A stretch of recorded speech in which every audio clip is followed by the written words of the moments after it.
नमस्कार दोस्तों, आप सभी का रैंकर सर्कल पर वेलकम है। मैं हूं राजीव रंजन। सबसे पहले आप सभी को नववर्ष की हार्दिक शुभकामनाएं। और आप लोग जानते हैं कि 2025 दोस्तों वो नौकरी का साल। इसमें आप रेलवे हो, एसएससी हो, बिहार एसएससी हो, चाहे वह बिहार दरोगा हो, हर तरह की वैकेंसी जो है भरपूर मात्रा में अवेलेबल। यानी आप किसी भी कंपटीशन की अगर आप तैयारी कर रहे हो या करने का सोच रहे हो तो ये एक गोल्डन ईयर है। इस साल के लास्ट तक लाखों लोगों को नौकरी मिलने वाली है। खास करके बिहार में चुनाव है, नौकरियों की भरमार। बस जरूरत है आप अपनी क्षमता के अनुसार मेहनत करके और इस बार लपक लीजिए। ठीक है, ऐसा मौका फिर नहीं मिलेगा। अब जिस समय हम तैयारी किया करते थे उस समय हर आयोग से मेरा पाला पड़ता था, चाहे वह बिहार एसएससी हो, चाहे वह बिहार दरोगा का आयोग हो जिसको हम लोग बीपीएसएससी बोलते हैं, ठीक है, चाहे वह बीपीएससी हो, चाहे वह रेलवे भर्ती बोर्ड हो। तो इसी क्रम में दोस्तों बीपीएसएससी से यानी बिहार पुलिस अवर सेवा आयोग से मेरा सामना 6 बार हुआ है। और मैं बहुत ही भाग्यशाली समझता हूं कि 6 बार दोस्तों मेरा रिजल्ट हुआ है। बहुत लोग बोलेंगे कि कौन कौन सा एग्जाम है, तो मैं आपको गिना देता हूं दोस्तों। 126 सीटों पर एक्साइज एसआई की बहाली आई थी, जिसमें दोस्तों 126 जो एक्साइज एसआई की बहाली आई थी दोस्तों, उसमें मेरा पीटी क्लियर हुआ था। उसके बाद दोस्तों जो बिहार एसआई 2446 दोस्तों, उसमें तो मेरा फाइनल सिलेक्शन ही हुआ था दोस्तों। आप लोग जानते हैं, ये जो आप लोग फोटो देख रहे हैं ये उसी समय का है, ठीक है। उसके बाद दोस्तों चूंकि एसआई 2446 के टाइम पे जो है वो ज्वाइनिंग के समय केस चल रहा था, तो मैंने एसआई 2213 का पीटी भी दिया था, वो भी मेरा क्लियर हुआ था। उसके बाद दोस्तों एक 212 सीट पे इन्फोर्समेंट ईएसआई जिसको हम लोग बोलते हैं, शॉर्ट में लिख देते हैं ईएसआई, इसकी भी बहाली आई थी दोस्तों। इसमें मेरा पीटी और मेंस दोनों हुआ था। क्योंकि मैं एसआई में पहले से सिलेक्टेड था तो इसका फिजिकल मैंने स्किप कर दिया। तो कुल मिला के ये मेरा रिजल्ट का एक्सपीरियंस है, जिसके आधार पर आज हम बताएंगे कि बीपीएसएससी को कैसे हैंडल करना है और कैसे जो 1806 सीटों पर वैकेंसी आने की जो चर्चा चल रही है, 1806 सीटों पर बिहार दरोगा की जो वैकेंसी आने वाली है, जिसका रोस्टर क्लियर हो चुका है, कभी भी नोटिफिकेशन आ सकता है, तो कैसे इसको कम समय में टैकल करें। क्योंकि जो ही वैकेंसी आएगी बुलेट के रफ्तार से बीपीएसएससी एग्जाम देगी और तुरंत तुरंत तुरंत तुरंत क्लियर कर देगी। क्योंकि पूरे बिहार में सबसे जो फास्ट आयोग है वो हमें भी पता है और आपको भी पता है कि बीपीएसएससी आयोग।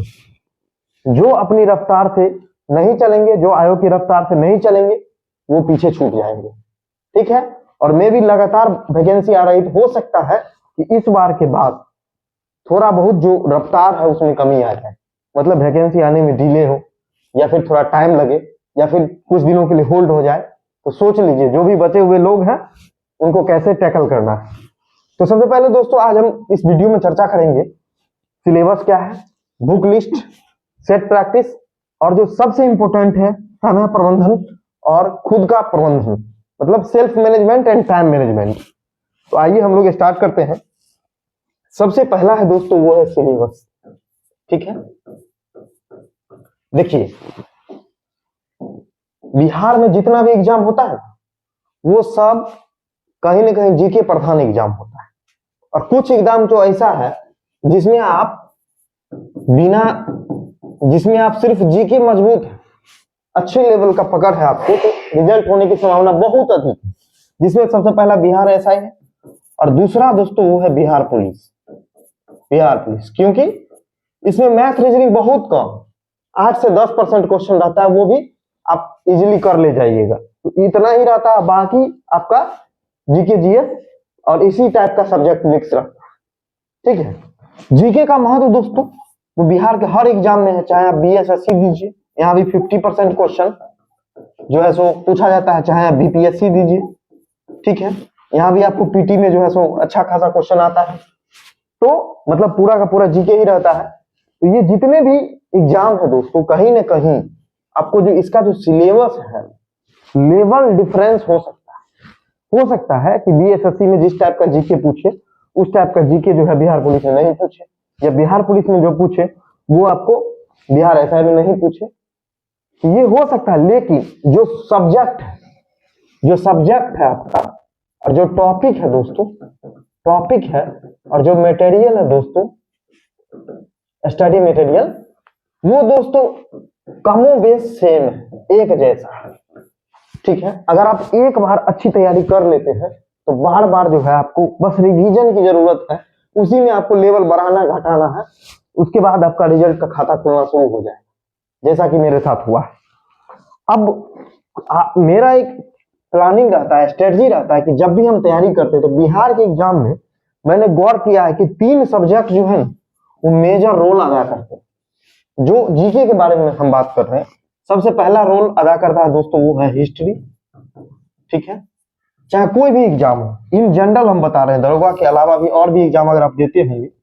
दूसरा दोस्तों है ज्योग्राफी, और सबसे इंपॉर्टेंट है दोस्तों साइंस। ठीक है, और चौथा जो इंपॉर्टेंट सब्जेक्ट है वो है करंट अफेयर्स। अगर आपका इस पे पकड़ है, मतलब अच्छा पकड़ कहने का मतलब कि आप 10 में से 8-9 बना लेते हैं, 80-90% अगर आप सॉल्व कर लेते हैं, तभी अच्छा पकड़ माना जाएगा। ठीक है, तुक्का नहीं, कॉन्फिडेंस से, तो निश्चित रूप से आपका रिजल्ट होगा। क्योंकि आप सब चीज तो पढ़ नहीं सकते, पढ़िएगा भी तो उसका भी एक स्तर होगा, लेकिन इसमें आपको स्तर का कोई सीमा नहीं है, इसमें आपको डूबना पड़ेगा। अगर हम प्रेफरेंस की बात करते हैं तो सबसे पहला प्रेफरेंस हम साइंस को देंगे, 2 नंबर में हम हिस्ट्री को देंगे, 3 नंबर ज्योग्राफी को देंगे, और 4 नंबर में करंट को देंगे।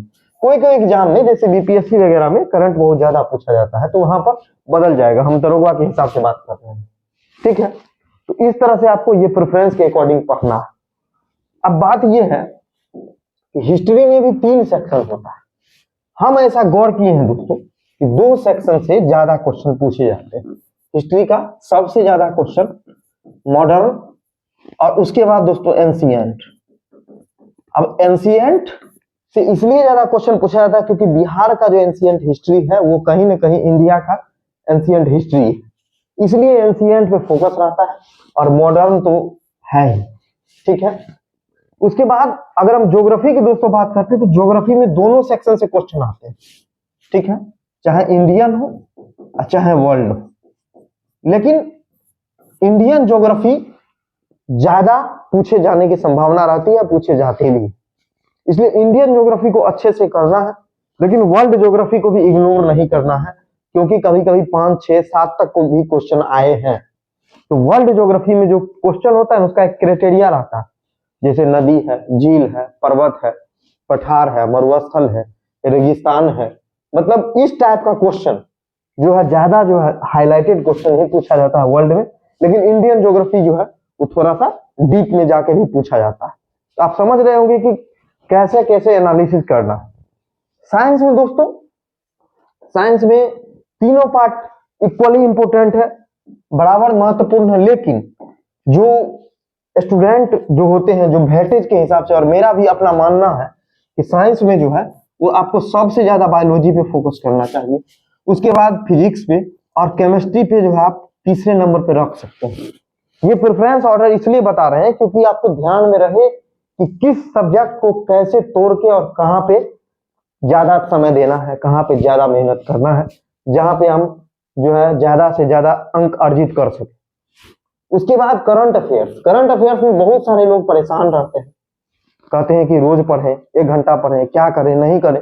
दोस्तों हम इसका सिंपल तरीका बताते हैं, आप मैगजीन पढ़ें।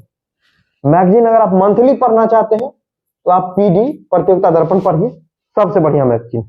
ठीक है, अगर आप ये भी नहीं करना चाहते, आप चाहते हैं कि नहीं हम एग्जाम के टाइम में पढ़ेंगे, तो सीधा सीधा उठा लीजिए एसपीडी या एडिटोरिया 1 साल का, जो आपको पढ़ने में बढ़िया लगे, कोई दिक्कत नहीं। कितना भी पढ़िएगा करंट में सारा क्वेश्चन नहीं बना पाइएगा, 1-2 छोड़ के। ठीक है, एसपीडी भी अगर आप 1 साल का पढ़ जाते हैं तो फिर भी आपको 2-3 क्वेश्चन, 1-2 नंबर का लॉस होगा, लेकिन मैक्सिमम क्वेश्चन वहां इस दोनों में से किसी एक से आपको पढ़ जाना है, आ जाएगा। ठीक है, तो ये एक वे हो गया, एक समझने का तरीका हो गया। इसका मतलब ये नहीं है कि पॉलिटी और इकोनॉमी को छोड़ देना, इसके बाद जो दोस्तों वो आपको पॉलिटी पर ध्यान देना है और इकोनॉमी पे ध्यान देना है। ठीक है, इकोनॉमी में कुछ टर्म कहने का मतलब है जैसे राष्ट्रीय आय है उसका क्या परिभाषा है, शिशु मृत्यु दर, साक्षरता दर का क्या परिभाषा, मतलब जो बेसिक टर्मिनोलॉजी है, योजना है, पंचवर्षीय योजना है, बहुत भारत की महत्वपूर्ण समिति है। उसके बाद जो रिजर्व बैंक का काम सब है, जो रेट सब निर्धारित होता है, CRR क्या है, SLR क्या है, ये सब जो टर्मिनोलॉजी है, मतलब ज्यादा नहीं, अगर हमको लगता है 20-25 पेज होगा इकोनॉमिक्स में, जो बेहतरीन अगर नोट्स बना लिया जाए, जो जो टॉपिक पूछे जाते हैं और उसी को पढ़ लिया जाए, तो अगर 7-8 क्वेश्चन आएगा तो आपको 1-2 छोड़ के बाकी सारा बन जाए। ठीक है, इसलिए इसके लिए कोई विशेष घबराने की जरूरत नहीं है। अभी हम बुक बताएंगे, उस बुक में जो कंटेंट है उसे आपका काम हो जाएगा। ये तो हो गया कि सिलेबस की बात। अच्छा, ये सिलेबस हम हॉलिस्टिक अप्रोच में बात कर रहे हैं। ठीक है, अब कुछ लोग का जो है ना मैथ रीजनिंग कमजोर, मैथ, तो वो लोग घबरा जाते हैं कि मेरा मैथ कमजोर है। देखिए, मैथ अच्छा है तो बहुत अच्छी बात है, आपको 8-10 नंबर का लीड मिल जाएगा, लेकिन कमजोर है तो घबराने की जरूरत नहीं है। अगर आप बेसिक जो मैथ होता है, ठीक है, उसका अगर आप 10 चैप्टर है, 8 से 10 चैप्टर उसको बना लेते हैं, सामान्य स्तर का भी अगर प्रश्न बना लेते हैं, जरूरी नहीं है कि कठिनाई जो है ज्यादा कठिन क्वेश्चन बनाना है, सिर्फ आप कॉन्सेप्ट समझ लेते हैं, तो वहां पर आपका मैथ जो है इजिली 70% के आसपास सही हो जाएगा। और यही एक ऐसा एग्जाम है दरोगा, बिहार पुलिस, जिसमें आपका मैथ रीजनिंग कमजोर भी है, तो आप अपना जो है वो एफर्ट डाल सकते हैं।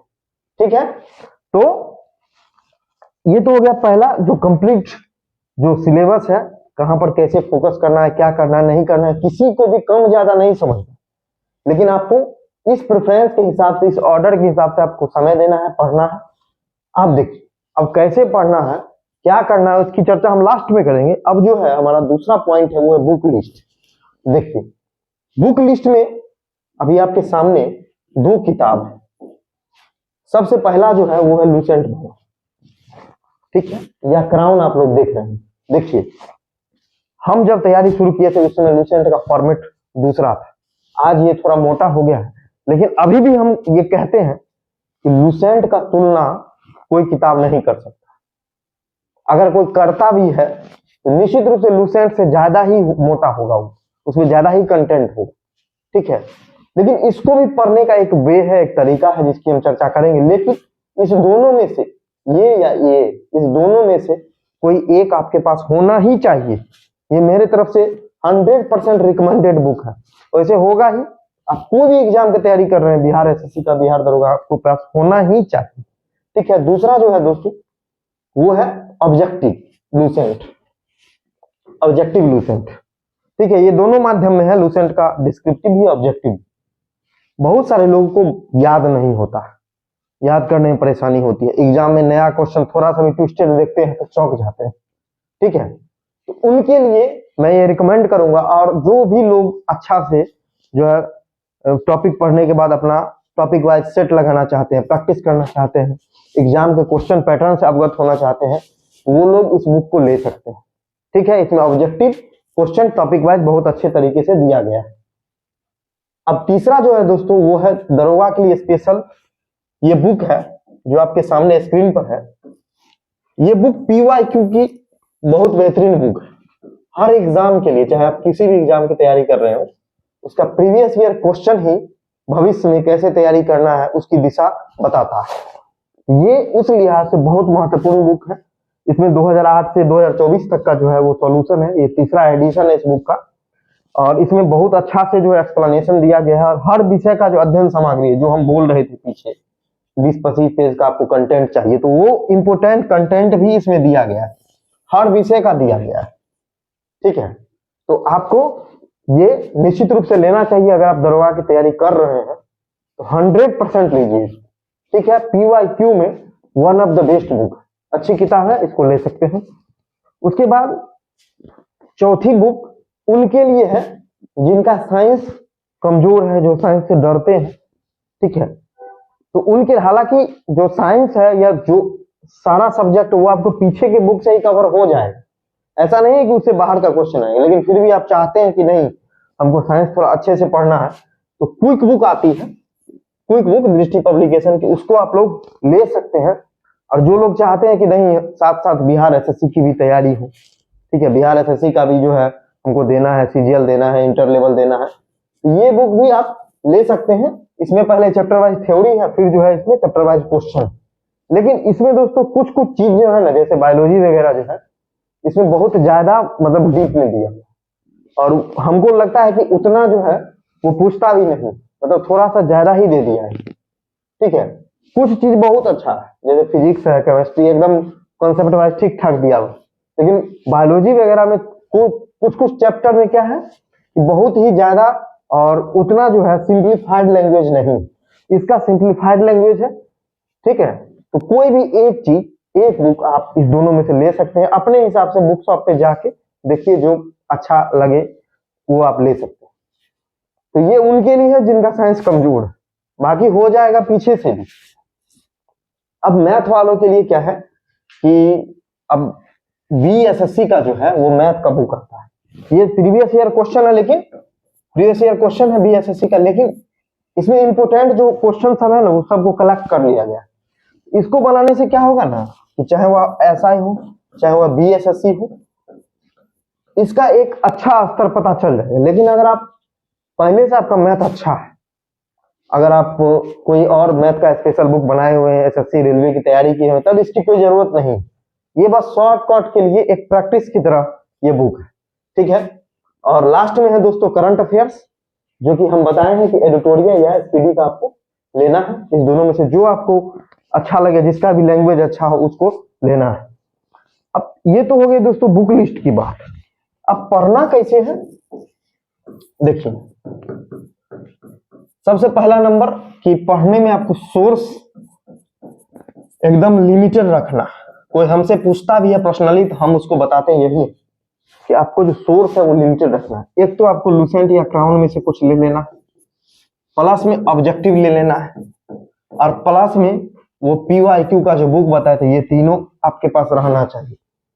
ऑप्शन क्या है कि ये और ये दोनों कंपलसरी है, लेकिन अगर आप किसी भी टीचर से पढ़ रहे हैं, कहीं क्लास कर रहे हैं, कहीं मटेरियल ले रहे हैं और अच्छा कंटेंट है, तब आपको क्या करना है, तब आपको इसको तो लेना ही है, इसको 100% लेना ही है। तब आपको क्या करना है कि ये ऑब्जेक्टिव वाला जो बुक है, ये सेल्फ के लिए मैंने बताया, अगर आप सेल्फ से करते हैं, खुद से करते हैं, तब आप ऑब्जेक्टिव वाला बुक को स्किप कर सकते हैं, ठीक है। तब आप लुसेंट और टीचर के कंटेंट से पढ़िए और प्रीवियस ईयर क्वेश्चन से आइडिया लीजिए, इतना आप कर सकते हैं।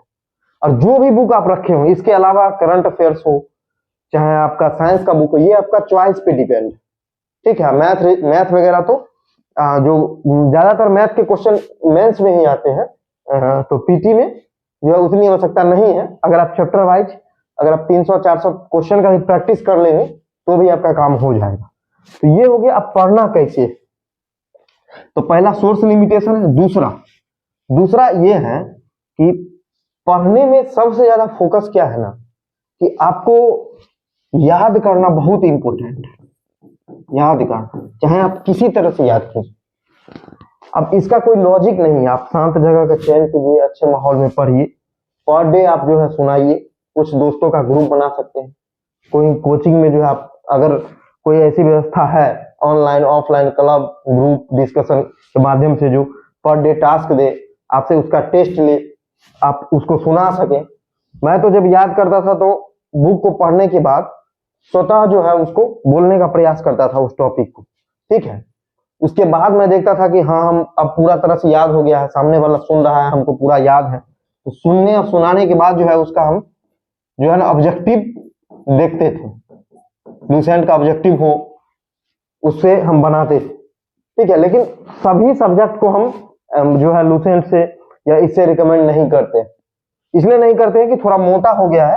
तो मेजरली जो हम बोले ना कि कम से कम आप हिस्ट्री, ठीक है, इंडियन ज्योग्राफी या ज्योग्राफी ही मान लीजिए, ज्योग्राफी, उसके बाद जो है पॉलिटी और साइंस, इतना चीज आप लोग कर सकते हैं। और अगर आपको किसी भी टॉपिक का पता करना है, ट्रेंड देखिए, और वो ट्रेंड दोस्तों वो पता चलेगा पीवाईक्यू की बुक से, जो प्रीवियस ईयर क्वेश्चन है उससे जब आप ये वाला बुक लेंगे, इसमें ना आपको ट्रेंड दिया हुआ है कि किस साल किस टॉपिक से किस सब्जेक्ट से कौन कितना क्वेश्चन पूछा गया, इसमें सारा चीज शुरू में ही दिया गया है। उसको देख के आप लोग जो है ना ट्रेंड और टॉपिक का नाम पता हो जाएगा। ठीक है, आपको क्या हो जाएगा, ट्रेंड भी पता हो जाएगा, टॉपिक का नाम भी पता हो जाएगा। तो आप उसका एक लिस्ट बना लीजिए और उस चीज को आप जब भी उस विषय को पढ़िएगा तो ज्यादा फोकस के साथ पढ़ना।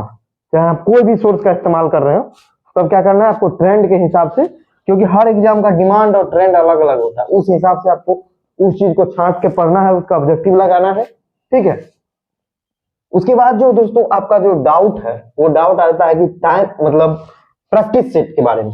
देखिए, प्रैक्टिस सेट जो होता है वो आपको ये आभास कराता है कि आपकी तैयारी कितनी है। ठीक है, तो मेरे हिसाब से जब आपका 50% से अधिक तैयारी जब हो जाए तभी आपको प्रैक्टिस सेट में हाथ लगाना चाहिए। मतलब आप कम से कम आप आधा 50-60% आप सिलेबस कंप्लीट कर लिए हैं, तब आपको हाथ लगाना चाहिए प्रैक्टिस सेट में। प्रैक्टिस सेट आपको ईमानदारी से देना चाहिए, आपको नंबर से ज्यादा, ठीक है, ईमानदारी से देना चाहिए। नंबर या स्कोर के पीछे नहीं रहना, स्कोर क्या है इस पर ध्यान नहीं देना है, बल्कि एक्यूरेसी पे ध्यान देना है। जैसे आपने 40 क्वेश्चन लगाया और 40 में आपका 38 सही हो, कोई और दूसरा लड़का है जो 50 लगाया और उसका हो गया 42 सही, लेकिन इसमें ये 50 जब लगाया था तो इसमें इसका 10 क्वेश्चन तुक्का था, तो 10 क्वेश्चन तुक्का था, तो तुक्का वाला काम कम से कम करना है। इससे क्या होगा कि आपका मोरल डाउन हो जाएगा अगर आप तुक्का लगाइएगा, फिर क्या होगा कि स्कोर बहुत ज्यादा ऊपर नीचे होने लगेगा। तो उस तरह से नहीं पढ़ना है। अब उसके बाद जब आप बना लेते हैं, एक्यूरेसी एक अच्छे लेवल का मेंटेन हो जाता है, तो धीरे धीरे आपका स्कोर खुद ब खुद बढ़ेगा, क्योंकि छूटा हुआ टॉपिक रहेगा तो आप ज्यादा से ज्यादा अटेम्प्ट लीजिएगा, अटेम्प्ट करिएगा तो स्कोर ऑटोमेटिक बढ़ेगा। ठीक है, उसके बाद सबसे बेहद जरूरी चीज है एनालिसिस। ठीक है, आप जो सेट बनाए उसमें एक क्वेश्चन में 4 ऑप्शन है, चारों ऑप्शन कहीं ना कहीं किसी न किसी क्वेश्चन का आंसर, वो किसका आंसर है, आजकल तो गूगल का जमाना है, आप गूगल से हो, बुक से हो, कहीं से भी आप उसको सर्च कीजिए। ठीक है, और उससे जुड़ा हुआ चीज को एकदम एक एक ऑप्शन को एनालाइज कीजिए। इस तरह से आपको सेट कर लेना है, इस तरह से सेट बनाना है कि बाद में उसी ऑप्शन से अगर जुड़ा हुआ कोई क्वेश्चन भी पूछ दिया जाए तो आप उसको बनाने में सक्षम हो जाइएगा। इसी को बोलते हैं हम एक्टिव लर्निंग। ठीक है, उसके साथ साथ क्या करना है कि नोट्स बनाते चलना है। नोट्स किसका बनाना है, यही चीजें जो आपसे गलत हो उसको बनाना है। और सेट बनाते समय बहुत सारे लोग गलती क्या करते हैं कि एक बार बना लिए, नंबर देख लिए, सेट को फेंक देते हैं, जबकि उनको पता है कि जिस समय वो सेट बना रहे थे उसमें बहुत सारा क्वेश्चन उन्होंने तुक्का लगाया और बाद में अगर वो सही हो गया तो उनको पता भी नहीं चलता है कि ये क्वेश्चन हमको आता है कि नहीं आता। इसलिए हम बोलते हैं कि पूरा का पूरा एनालिसिस कीजिए, 1 से लेकर 100 तक जितना क्वेश्चन है उतना आपको एनालिसिस करना ही है विद ऑप्शन। और जो नोट्स जो बनाना है इसमें 2 चीजें आपको इंक्लूड करनी है। एक तो ऐसे टॉपिक जो आपको कठिन लगते हैं, ठीक है, ऐसे टॉपिक जो आपको कठिन लगते हो, नए टॉपिक है, और ऐसी चीजें, ऐसे क्वेश्चन या पॉइंट, ठीक है, जो आपका गलती होता है जिसमें आप असहज महसूस करते हैं, उसका नोट्स बनाना है। ठीक है, पढ़ने का दोस्तों जो अब देखिए, अब सबसे इंपॉर्टेंट चीज है टाइम मैनेजमेंट। टाइम क्या है, देखिए पढ़ने वालों के लिए कोई समय नहीं होता, लेकिन सबसे इंपॉर्टेंट है कि क्वालिटी के साथ आप कितना समय देते हैं। ठीक है, आपकी जितनी मैक्सिमम क्षमता, लेकिन एक बात का ध्यान रखिएगा कि वो रेगुलर होना चाहिए। अगर आप कम से कम 6 घंटा 7 घंटा अगर आप पढ़ रहे हैं रेगुलर, ठीक है, और इसके साथ साथ आप, बहुत सारे लोग क्या करते हैं कि टाइम गिनते हैं, जैसे 2 घंटा का सेट लगाए फिर 2 घंटा डिस्कशन किए। दोस्तों वो क्वालिटी टाइम में नहीं गिना है। क्वालिटी टाइम कहने का मतलब ये है कि आप कोई टॉपिक, कोई सब्जेक्ट को आप कम से कम 6 घंटा 5 घंटा 6 घंटा आप पढ़ते हैं अच्छे से। ठीक है, उसको पढ़ने के बाद जो है एक से 2 घंटा आप रिवीजन के लिए अलग से रखते हैं, जो पीछे का पढ़ा हुआ है। ठीक है, उसके बाद अगर आप एक्स्ट्रा में सेट बनाते हैं या कोई वीडियो वगैरह देखते हैं, तब आपका जो है एक अच्छे स्तर का तैयारी हो सकता है। चाहे आप कभी भी समय निकालिए, दिन में, रात में, सेल्फ स्टडी करके, लाइब्रेरी में जाके, घर पे जाके, ग्रुप डिस्कशन करके, कोचिंग में जाके। ठीक है, तो ये आपको इतना खुद ब खुद करना ही करना है। तो ये आपका टाइम मैनेजमेंट। अब जो कंफ्यूजन है कि ऊहापोह की स्थिति बनी हुई है कि किस वैकेंसी का तैयारी करें, तो एक बात आप समझ लीजिए कि दरोगा का जो चाह रखते हैं कि हमको है वो लोग एकदम माइंड मेकअप कर लीजिए। अगर लेना है तो कुछ भी किंतु परंतु का बात नहीं सोचिए, ठीक है, क्योंकि आएगी अब बुलेट की रफ्तार से निकल जाएगी। जो पकड़ लिए, जिनसे छूट गया वो आप फिर इंतजार करते रहिए, ठीक है। इसलिए कंफ्यूजन नहीं रखना है, एकदम क्लियर रहना है। और मेरा सजेशन है कि आप 75 एग्जाम के पीछे मत भागिए। अगर एक तरह का अगर कोई एग्जाम है, वो एक टाइप का, मतलब एक ही टाइप का सिलेबस पैटर्न वो सब है, तब आप उसको कंसीडर कीजिए, ठीक है। और बाकी जो है आपको फोकस होके, मतलब अगर 5 वैकेंसी है तो 1 2 मैक्सिमम 3 जो एक ही टाइप का, उसी पे फोकस करना है, ट्रेंड के हिसाब से चलना है, ठीक है। तभी जो है आप बेहतर दे पाइए, नहीं तो फिर ज्यादा जो है उम्मीद नहीं रख सकते। तो यही जो है आज का जो है ये वीडियो है। और मेरा सजेशन है आप लोगों को कुछ सजेशन ये है कि इसी एग्जाम को देखते हुए जो है वो टॉपिक वाइज क्विज जो है बहुत ही जल्द जो हम लोग स्टार्ट करने वाले हैं अपने टेलीग्राम चैनल पे, बिल्कुल निःशुल्क है। उसको आप लोग जरूर ज्वाइन कीजिए। वहां पे जो है टॉपिक वाइज टास्क देंगे और कुछ क्वेश्चन का पर डे जो है क्विज करवाया जाएगा। धीरे धीरे करंट अफेयर्स और अन्य चीजों पर भी हम लोग ध्यान देंगे, लेकिन पहले जो इंपोर्टेंट टॉपिक है उसको हम लोग कवर करें, ठीक है दोस्तों। तो आज की वीडियो को देखने के लिए आप सभी का बहुत बहुत धन्यवाद। आप लोग इसको लाइक कीजिए, शेयर कीजिए, सब्सक्राइब कीजिए, और आपका क्या विचार है, आपको कैसा लगा यह वीडियो, जरूर कमेंट कीजिए। Thank you.